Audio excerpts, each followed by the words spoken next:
Black Scout Survival, and I'm here with Kevin Reeve from onPoint Tactical. I'm down here attending his Urban Escape and Evasion class. And Mr. Reeve, can you tell us a little bit about yourself? Yeah, I've been running onPoint Tactical for 10 years. I started off as somebody who's interested in wilderness survival and tracking and outdoor education from the time I was 7, and have been involved in outdoor activity my whole life.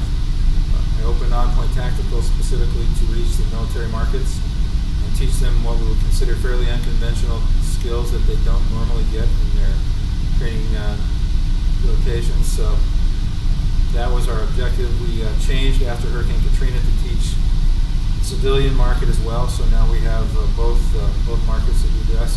Done a lot of work with the special operations community, with various Green Beret A teams and SEAL teams, and every part of the community, MARSOC and parajumpers. Really enjoy the community, and now the civilian community has been just as appropriate for us. You know, we've had a lot of good experiences teaching people who are concerned about the future of the economy, concerned about the future instability, travel internationally. There's a lot of those kinds of reasons that people come to the classes. So been a long run. Been really happy. Love doing what I do. It's a great opportunity. I know that you do the wilderness and the urban side. Has the recent events led you to the urban side, or? It started back in 2003 when a friend of mine in the IDF came to me and said, "We need a class on urban escape and evasion because nobody's addressing it." You know, there was really nothing available that dealt with that. And so we've had a couple of experiences where we had soldiers who got either left behind by their unit or got separated from their unit in the course of an operation and were in the West Bank or in essentially enemy territory and had to escape and evade on their own. And without any training, they were really not performing. They didn't make the best choices. And unfortunately, none of them perished, but some of them had some very close calls. So we said, you need to design a curriculum that teaches skills for urban escape and evasion, because all the training that we get is for rural and woodland and wilderness escape and evasion. What do you feel like is more difficult to learn, the urban side or the wilderness side? Well, it depends. You know, if you've been raised in the city and you've grown up on the streets, the street smarts will serve you really well in learning urban skills, because a lot of it is social. A lot of it is how you interact with people and so forth. On the other hand, if you've been raised in the city and you've never set foot on grass, you know, outside of a park, and we take you out in the city, that's going to be a tougher transition for you. Whereas a kid that's grown up on a farm hunting and shooting and trapping and so forth his whole life, it'll be really easy for him to make the wilderness transition. And so therefore the urban transition sometimes is much more challenging. So it really depends on your background.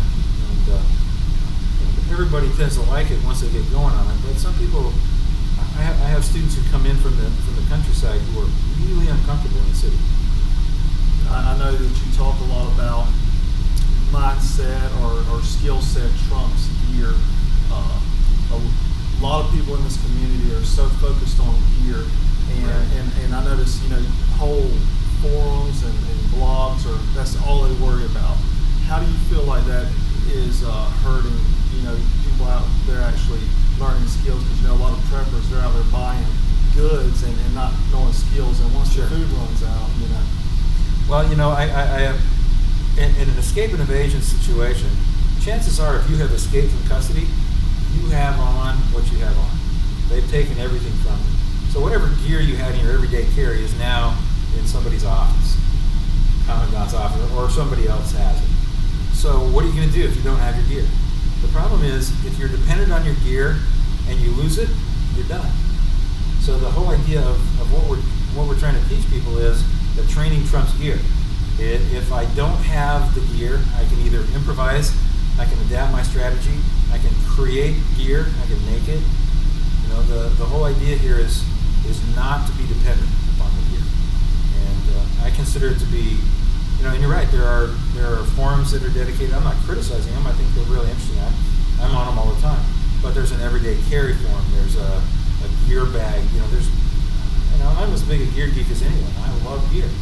But I also recognize that the limitation of the gear is its proximity. If it's not near me, it doesn't help me.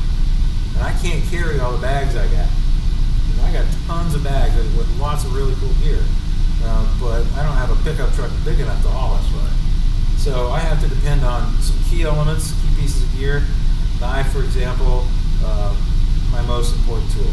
But even that I might not have that. I might have to improvise that. So a lot of what we teach is how do you improvise.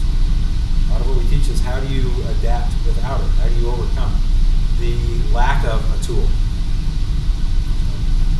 What should someone expect to leave this urban escape and evasion class with? Well, the first thing I hope they leave with is a form of stress inoculation, where they have been exposed to the skill and they've had to apply that skill under stress. And if those two things happen, I'm very happy, because that means that when it actually happens, if they actually get kidnapped, if they actually get thrown into a hostile environment where they have to evade on their own, they'll have some experience. They won't be overwhelmed by the reality of that situation. I consider that to be the essence of what we're trying to do, is to inoculate people against future events. Okay. I know you do classes around the U.S. What major cities are you doing those in? Well, we do L.A., Bay Area, Seattle or Portland, depending on the year. Then Salt Lake City, Denver, Phoenix. I haven't done Chicago and Dallas, or Chicago and Houston, kind of alternating there. I haven't done one in Kansas City for a while, but I've done them in Kansas City, southeast here in Atlanta. I've done them in Orlando. I've done them in Charlotte. I do regular classes in Philly. I've done some up in Detroit. Detroit was probably the scariest class I ever did. Wow, that was a crazy place. And we had literally some of the students applying the stress inoculation to real situations. We were lucky to get away without any dangerous situations. Actually, overwhelming. Right? But it's fun. Well, that's a lot of opportunities for a lot of you guys out there. You are pretty much everywhere. Every major city. So, yeah. What is there anything that we can expect from onPoint Tactical in the future? We're doing some new classes. One of the most popular classes we teach, other than urban escape and evasion, is called Off-Grid Medicine, which is a class on austere medical practices. If there is no doctor, if there is no higher care, most of our medical professionals are taught to stabilize and transport to higher care. If there is no higher care, what do you do? How do you take care of serious wounds, serious injuries? So that's a really great class. We have some new classes. I have a class on how to do caches, how to cache gear and prepare caches and how to find them again. A bunch of stuff on that. We teach a curriculum called the Scout curriculum, which is essentially how to do long-range patrols. If you belong to an organization, whatever your tribe is, so to speak, in a grid-down scenario, you're going to have to protect them by patrolling. And this would be the equivalent of a long-range reconnaissance patrol. And so the Scout classes, they're a lot of fun. We do some force-on-force work. We do some combat training called Surviving Deadly Contact, which is taught by an associate of mine, Kelly Allwood. And that is a class not on how to shoot accurately. It is, when you learn how to shoot accurately, but it's how to shoot in a combat situation, how to make choices about targets, and where to stand in a room that's being overrun. It's a bunch of really cool stuff. I really like that class. So we have a really broad spectrum. We do wilderness survival as well. We have a next class I'm teaching that we're offering, I shouldn't say I'm teaching. Somebody else is teaching is a bow making class and a flint knapping class. So we do some of the primitive. We do the urban. We do the wilderness. We do tracking. We just finished a combat tracking course not too long ago, and we'll be doing another one later on in the year.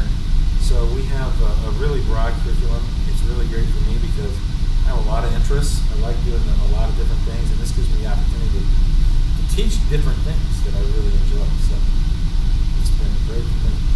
Seems like it's building blocks from one class to other. Some of them go into greater detail of some things that's mentioned in other class. This is a basic urban class. We have a class on urban survival, this is how to move through a city and escape it. We have another class which is how to shelter in place. We have just a whole city. Like we have various levels of scout. We have a force-on-force scout class, reconnaissance patrols, who encounter an enemy team and have to combat them. There's a whole range of skills in the various areas. We have search and rescue tracking. We have combat tracking. We have law enforcement tracking, which is pretty similar. So that whatever your specialty or interest is, you can go in that direction. Is there anything else you'd like to share, Mr. Reeve? Well, check us out. Go to the website, onPointTactical.com, and see what you like. There's probably something there somebody will find interesting. Well, thank you, Mr. Reeve. Thank you. I appreciate it. And check out BlackScoutSurvival.com for more tips and tutorials. And as always, thanks for watching.